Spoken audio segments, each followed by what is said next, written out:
श्रीमते रामानुजाय नमः। श्रीशैलेशदयापात्रं धीभक्त्यादिगुणार्णवं यतीन्द्रपवनं वन्दे रम्येजमातरं मुनिं रम्येजमातृयोगीन्द्रपादरेखामयं सदा तदायतात्मसत्तादिं रामानुजमुनिं भजे। लक्ष्मीनाथसमारम्भं नाथयामुनमध्यमाम् अस्मदाचार्यपर्यन्तां वन्दे गुरुपरम्पराम्।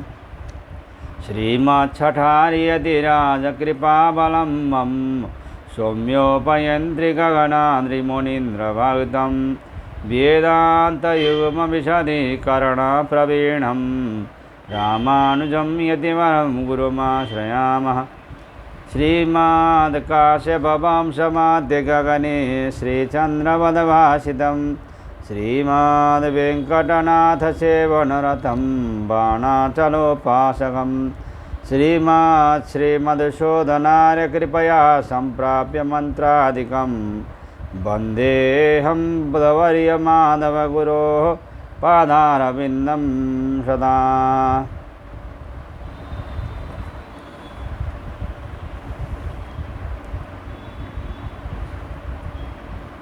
हम लोगों ने आकाशाधिकरण और प्राणाधिकरण की पूर्ण कर लिया।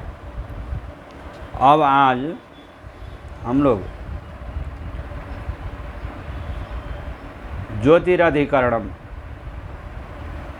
ज्योतिश्चरणाभिधानात् 1:1:25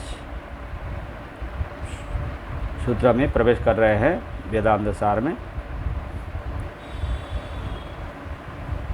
छांदोग्य उपनिषद की श्रुति अथ एदतः परो दिवो ज्योति दीप्यते इत्यादि में वर्णित ज्योति शब्द से भी परमात्मा ही वर्णित होते हैं, अन्य नहीं।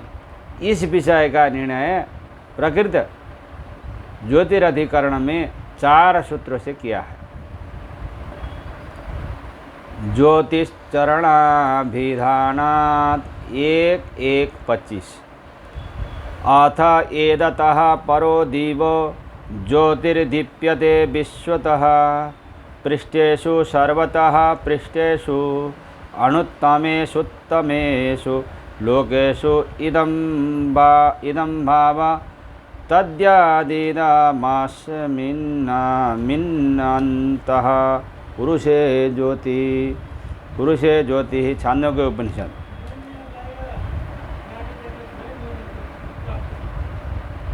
छांदोग्य उपनिषद 3:13 इत्यत्र सर्वस्मात् परत्वेन निर्दिश्यमानतया सकलकारणभूतज्योतिषः गोक्षे यज्ज्योतिषैक्याभिधानात् स्ववाक्ये विरोधी लिंगादर्शनाच्च प्रसिद्धमेव ज्योतिर्जगत्कारणत्वेन प्रतिपाद्येत इति शङ्कायं यद्यपि स्ववाक्ये विरोधी लिंगं न दृश्यते तथापि पूर्वस्मिन् वाक्ये पादोस्य विश्वभूतानि त्रिपादस्य मृतं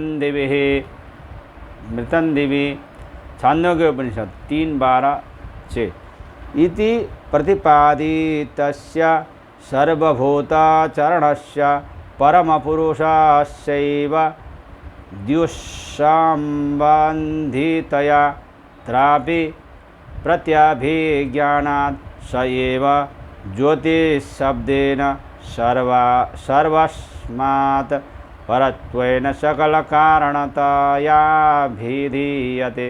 अस्य च कौक्षेये यज्ज्योतिषैक्याभिधानं फलायो पदिश्येत इति न कश्चिद् विरोधः।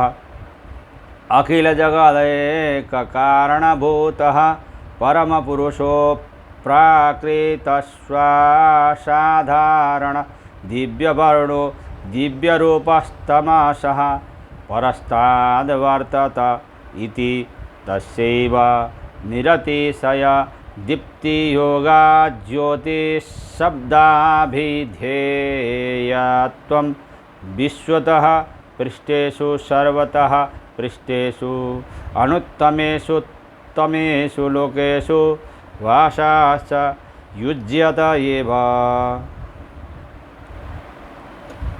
सूत्रार्थ ज्योति ही परो दीपो ज्योतिर्दीप्यते। इस श्रुति में जो ज्योति शब्द है उससे निर्दिष्ट वस्तु जिज्ञास्यमान ब्रह्म ही है, प्रसिद्ध दीपक या कुक्षिस्थ ज्योति नहीं है।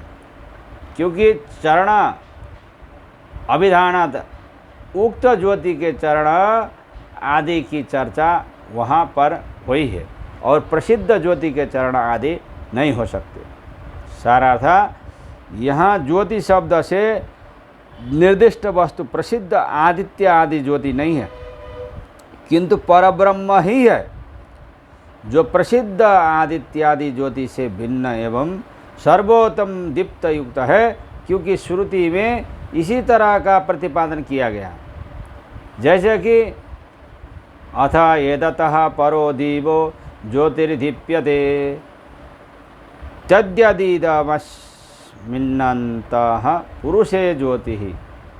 अर्थात इस द्युलोक से परे जो परम ज्योति विश्व के पृष्ठ पर अर्थात सबके ऊपर जिनसे उत्तम कोई दूसरा लोक नहीं है, ऐसे उत्तम लोकों में प्रकाशित हो रही है, वह निश्चय वही परमात्मा है जो कि इस पुरुष के भीतर ज्योति है। इस वाक्य के पहले यह वाक्य है, पादोस्य विश्वभूतानि त्रिपादस्यामृतम दिवि। अर्थात इस कार्य जगत के अंतर्गत सर्वभूत अर्थात अचेतनों से युक्त सभी चेतन परम पुरुष का एक पाद है, अर्थात एक अंश है। इस परम पुरुष के द्युलोक अर्थात अप्राकृत स्थान विशेष में 3 पाद हैं जो अमृत है। अप्राकृत भोग्य, भोगोपकरण और भोगस्थान, ये 3 पाद हैं। अथवा जगदंतर्गत वस्तुओं का अभिमानी देवता बनने वाले नित्यसूरी श्री भगवान के अनुभव में तत्पर रहने वाले नित्यसूरी तथा मुक्त पुरुष, ये 3 पाद हैं। यह 4 पाद वाला परम पुरुष परब्रह्म ही है। इसका द्युलोक से संबंध अमृतम देवी, इससे स्पष्ट प्रतीत होता है। इस प्रकार पूर्व मंत्र में जो 4 पाद वाला परब्रह्म द्युलोक से संबंध रखने वाला प्रतीत होता है, अथवा अथ एदतः, इस वाक्य में द्युलोक से संबंध रखने वाली जो ज्योति प्रतीत होती है, ये दोनों एक ही वस्तु है। क्योंकि द्युलोक संबंध के कारण यहाँ पर यह प्रत्यभिज्ञा ज्योति है कि वही परम पुरुष यहाँ ज्योति के रूप में वर्णित है। यह सुनिश्चित है कि पूर्व वाक्य में प्रतिपादित परम पुरुष परब्रह्म ही है, क्योंकि वहाँ सर्वभूत उनके पाद कहे गए हैं। उससे यह भी निश्चित होता है कि यहाँ वर्णित ज्योति भी परब्रह्म ही है।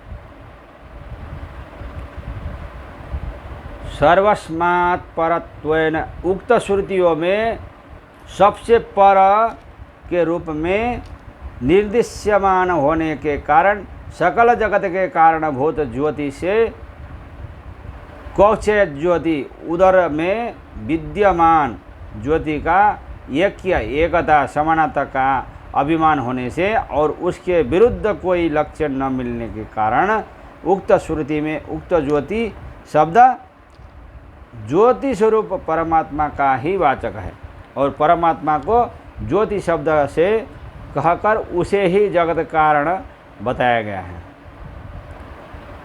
कौक्षय ज्योति का कथन करते हुए इस ज्योति का उदरस्थ ज्योति अर्थात जठराग्नि के साथ अभेद जो कहा जाता है, उसका निर्वाह यह है कि यहाँ पर फल विशेष को प्राप्त करने के लिए उस परब्रह्म का जठराग्नि मानकर उपासना करने के लिए कहा जाता है।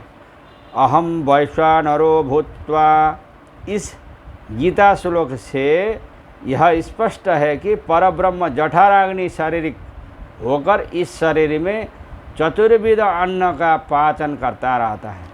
इस प्रकार परब्रह्म को जठराग्नि मानकर उपासना करने से फल विशेष प्राप्त होता है। तदर्थ यहाँ पर ज्योति रूप परब्रह्म का जठराग्नि के साथ अभेद कहा जाता है। इस प्रकार उस अभेद निर्देश का निर्वाह होता है। अब यहाँ पर यह शंका होती है कि अविरोध न होने के कारण परमात्मा से भिन्न प्रसिद्ध ज्योति का ही निर्देश क्यों न माना जाए।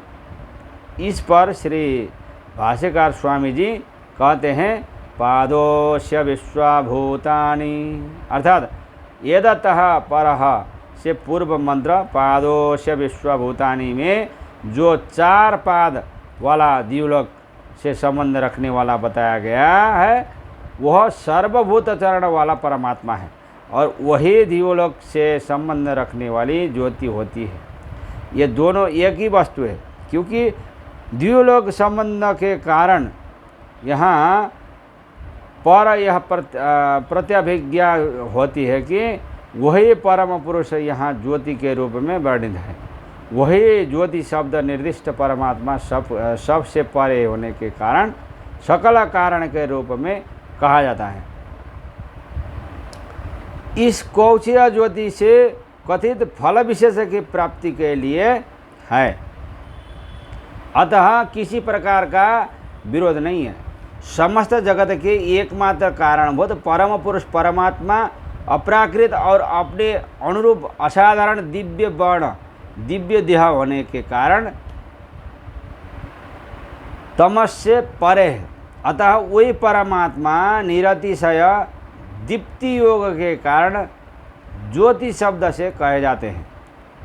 यही बात विश्वतः पृष्ठेषु सर्वतः पृष्ठेषु अनुत्तमेषुत्तमेषु लोकेषु इस श्रुति से कही गई है। इससे यह सुनिश्चित होता है कि पूर्व वाक्य में प्रतिपादित परम पुरुष परब्रह्म ही यहाँ भी प्रतिपादित है, क्योंकि वहाँ सर्वभूत उनके पाद कहे गए हैं। परमात्मा का सर्वलोकों में वास भी युक्ति संगत ही है। इससे यह भी सिद्ध होता है कि यहाँ वर्णित ज्योति भी परब्रह्म ही है, दूसरा कोई नहीं है। इस प्रकार से ये 25वां सूत्र पूरा हो जाता है। जय श्रीमन्नारायण। श्री कृष्ण गोविंद हरे मुरारे, हे नाथ नारायण वासुदेवं, अनंत वैकुंठ मुकुंद कृष्ण गोविंद दामोदर माधवेति। कृष्णाय वासुदेवाय हरये परमात्मने प्रणतक्लेशनाशाय गोविंदाय नमो नमः। श्री हरि शरण। जय श्रीमन्नारायण।